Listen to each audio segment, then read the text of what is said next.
guys, magandang araw sa inyo lahat at welcome back ulit sa ating YouTube channel. Ngayong araw gagawin natin mag-install po tayo ng spotlight dito sa baba. So, yung spotlight na gagamitin natin is ito. Ayan, so ito po yung ating install. Ngayon yung kanyang wattage is 20 watts lamang po. So, 20 watts yung ating install na spotlight para dito sa ating balkon. So, ngayon guys, yung install lang ating spotlight dito sa baba is dito po natin siya ilalagay sa mismong center. So, centered po natin siya ilalagay. And then, tanong dito kung saan tayo kukuha ng mismong supply para sa ating spotlight dito sa labas. Ngayon guys, dito sa loob, ayan. So, meron ditong abang na convenience outlet, isa. So, gagawin po natin maglalagay na lang po tayo dito ng isang switch. So, dito na siya pinalagay ng ating kliyente. Ang mangyayari to guys is magkakaroon tayo dito ng combination. So, outlet and switch combination para sa ating spotlight. Ngayon, ang gagawin po natin bubutasin natin dito yung pader natin. Ayan, so diyan na po tayo magbubutas para mailusot natin yung mismong supply upang masupplyan yung ating spotlight dito. Okay, so malinaw tayo dito. Ngayon, gagawin ko guys, kukuhain ko muna yung pinakang kanto nito. Ayan, so yung pinakang center nito. Pag nakuha natin center nito, so tsaka natin siya bubutasin. So ayun guys, nabutas na natin yung ating pader dito. Ayan, so kasi dito guys, ilulusot yung ating linya para sa ating spotlight. Ayan, so okay na po siya guys. Ayan, and then pinasahan ko na rin siya ng wire, yung ating flexible hose. Ayan, so dyan lang natin guys lalagay. Install ko muna yung ating spotlight dito.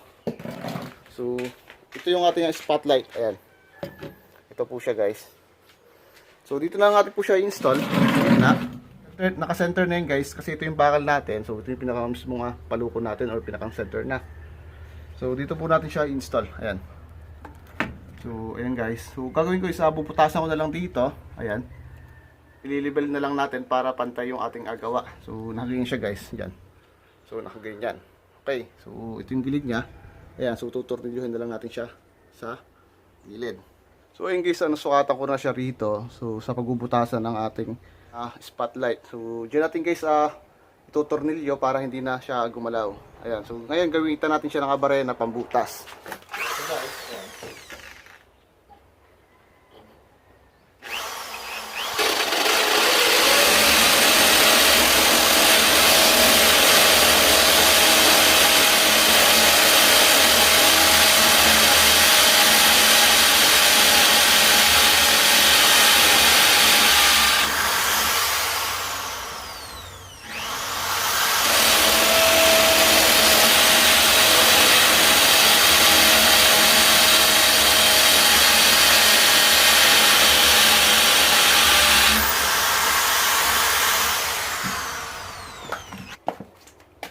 Basakan natin siya ng kahoy.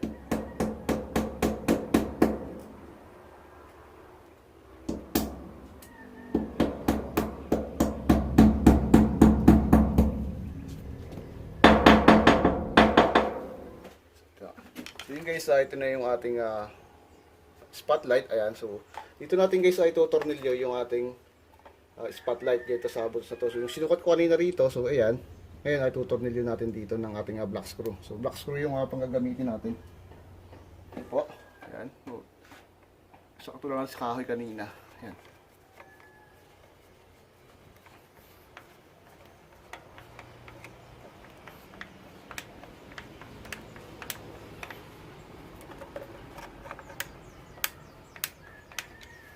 Ayan.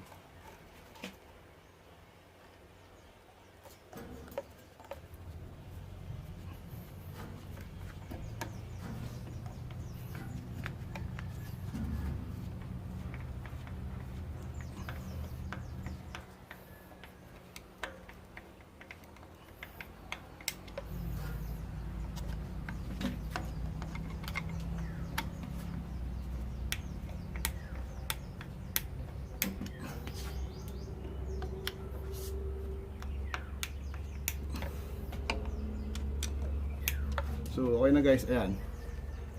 Ito yung spotlight natin. Ayun guys, ang gagawin natin terminate natin dito sa ating linya. Ayan. So PDX guys yung gagamitin nating wire. Ito. So yung hose kanina, ito na. Ayan. So ito yung wire gagamitin natin. Ayan. So dito guys sa ating linya, ayan. So ito yung ating wire ng ating spotlight, ayan. So puputulin ko na muna siya rito. Ayan. Ayan. Ayan. So kung mapapansin nyo rito, tatlo yung kanyang wire. Ayan dito, yung kukuhain lang natin dito, itong blue, tsaka yung brown. Kasi guys, itong isa, itong green, ito yung sa ating grounding. So tanggalin na lang natin yan. So di naman natin kailangan ng ground pagdating sa ating ilaw. Ayan. Ayan.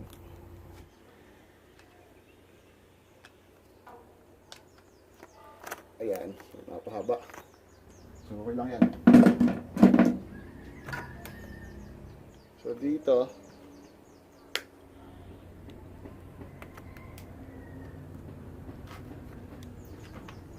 ayan yung linya natin. Ito.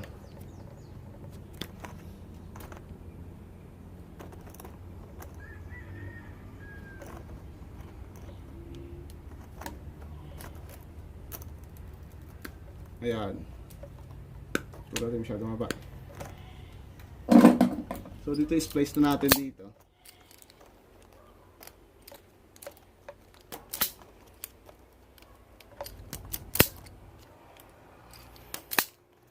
So dito guys sa ating linya, kahit alin dito magkabaliktad dito sa ating pagtap dito sa ating PDX kasi wala naman yung polarity.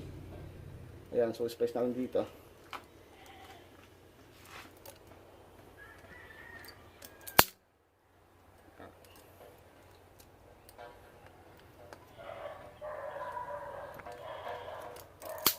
Ayan. Ayan na yung ating linya rito. So ayan. So, dito na po.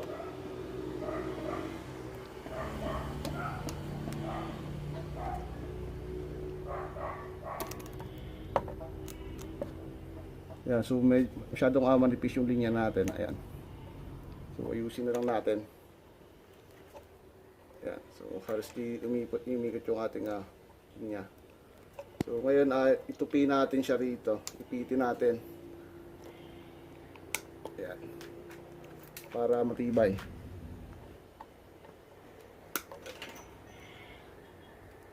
Ayan. So, yan pag-iipit para hindi siya mag-loose. Ayan. Ngayon, atipan muna natin. So, dapat hindi yan mag-loose. So, kailangan na higpitan natin siya. Ayan.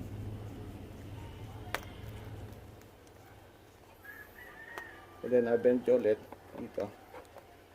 Yeah. Yeah.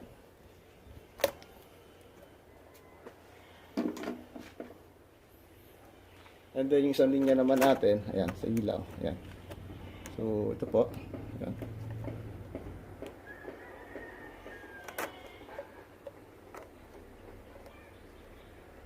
So, ayan, sabit nyo na lang siya rito.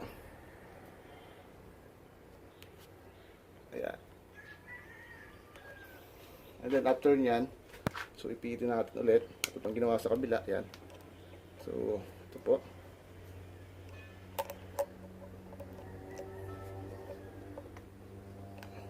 Ayan. Ayan. So, saka natin siya tapean ulit. Ayan.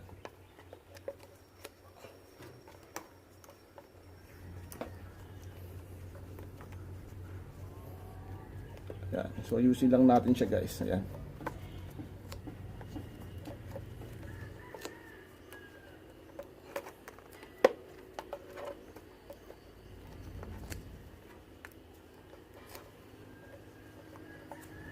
Ayan. So ayan na po yan guys. Ayan. Tsaka atin siya dito. Tutong. Ayan. So make sure na hindi po siya mababanat dito. So lalagyan natin siya ng allowance mamaya. So okay lang po yan ganyan. Ayan. So dapat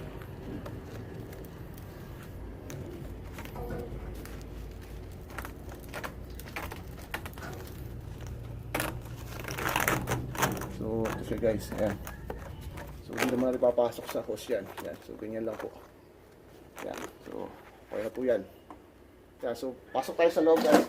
Yung guys, yung ating linya sa labas, ayan, so naitap na po natin yung para sa ating spotlight. Ngayon dito, meron siyang wire na dalawa, so yung para sa ating PDX. Dito, gagawin po natin magko-combination po tayo dyan ng outlet tsaka switch. So, ang mangyayari dito, isang outlet, dito yung isang switch natin. Ngayon yung magiging connection niya, so ipapakita ko sa inyo. So, mangyayari po niyan, example natin, ito na yung ating utility box. Ayan, so dito guys, ito yung ating outlet. Ayan, outlet natin siya. Ayan, so kanina sa outlet natin, so meron tayong source dyan. Ayan, nagaling sa ating circuit breaker. Ayan, lagay natin na ito yung ating live, ito yung ating neutral. Ayan, so dito guys sa linya natin, so dito tayo maglalagay ng ating switch. Ayan, para sa ating spotlight. Ayan, so ito po yung ating switch. Ayan, so switch natin siya.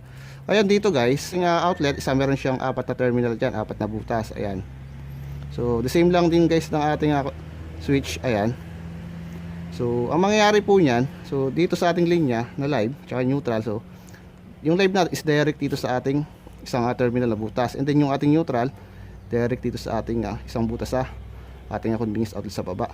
So para po masuplayan ng linya yung ating spotlight, so ito yung ating spotlight. Ayan, so yan, so spotlight natin yan. Ayan, ngayon yung ating linya, so magja-jumper po tayo rito ng wire. Ayan, dito para malagyan ng source yung ating switch. Ayan, so ngayon kapag may source na siya, so kapag in-on natin yung ating ilaw dito, so yung ating source is pupunta sa kabilang single po sa ating contact point na kabila. Ngayon yung ating linya dito, pag in-on natin yung switch, so yung ating return ng ating ilaw is diretso na siya dito. Ayan, so diretso na siya.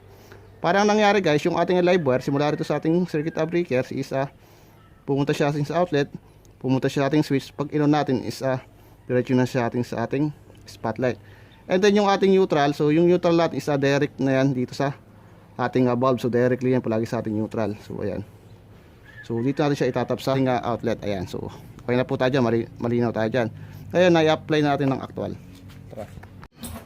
So yun guys, diretso na tayo, so hindi natin ibababa, live tapping tayo. Ayan, so tanggalin muna natin yan. Ano rito, ayan, so palasin natin dito. Ayan, sige, okay lang.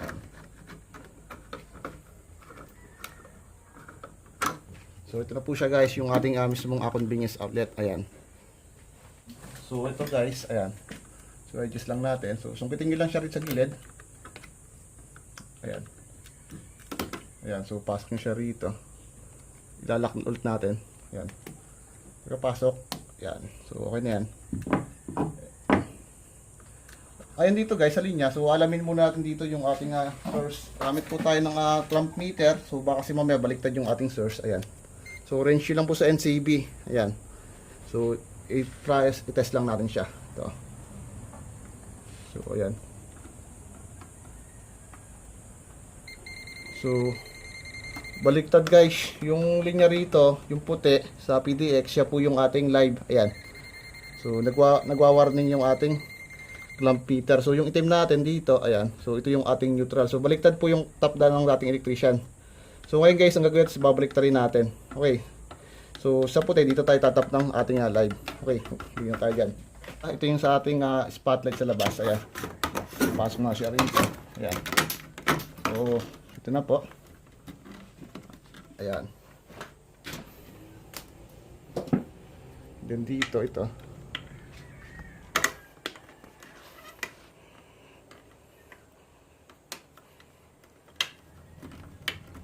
Ayan, so tanggalin muna natin to, balat natin dito.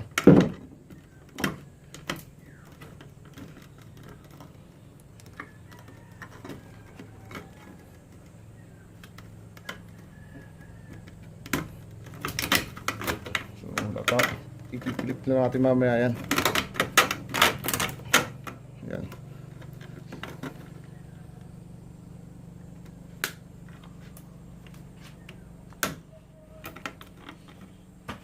so ngayon dito guys, base sa diagram natin, yung ating live, is ito, yung puti natin, guys. Itong puti. Sa ating old Bingis outlet. Ngayon, direksyon siya rito sa ating linya, which is sa unang terminal dito sa taas. Ayan.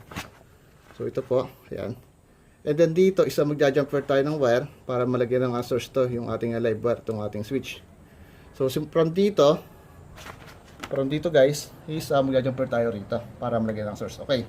So, gamit tayo ng wire ito. So, strip ko lang siya. So, ayan. Strip lang natin siya rito. Ayan. So, ngayon guys, sabay natin siya ipapasok dito. Ayan, kasi nag-supply na yan. So, posible tayo makuryente dyan. Ayan. So, unahin lang natin dito. Ayan. So, dito. So, gamit lang kayo ng pliers. So, guys, na-jumperan na natin dito. So, okay na po. So, meron nang supply yung ating switch dito. Base kayo sa diagram natin. Ayun, yung ating return, itong itim, guys, sa ating linya. So, dito po natin siya itatap sa kabila. Yan. Kasi kapag inuna natin yan, yung ating live wire is directly na yan sa ating linya. So, magkakasupply na ng linya yung ating spotlight na live wire. So, dito na siya itatap. Okay. So, ito na po. So, ayan.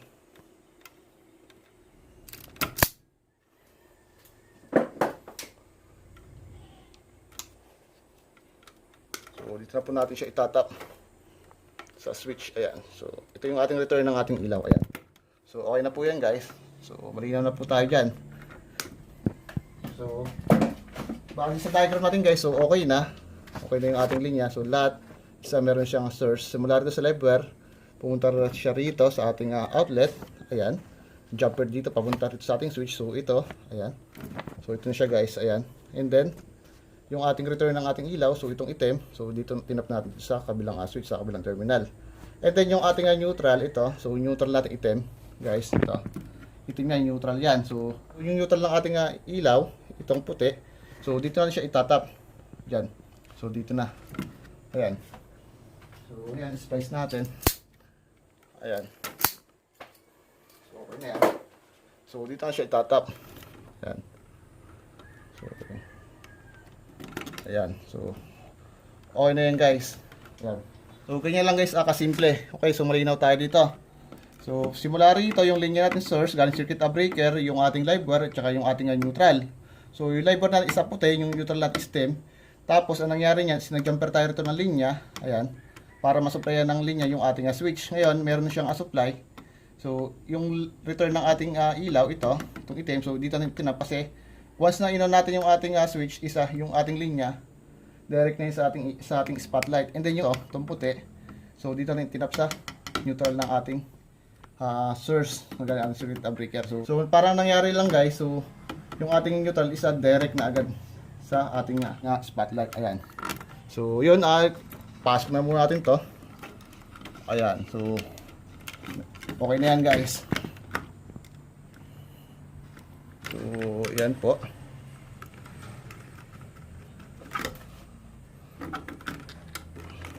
Yun guys, okay na. So lagyan po natin siya ng cover. Ayan.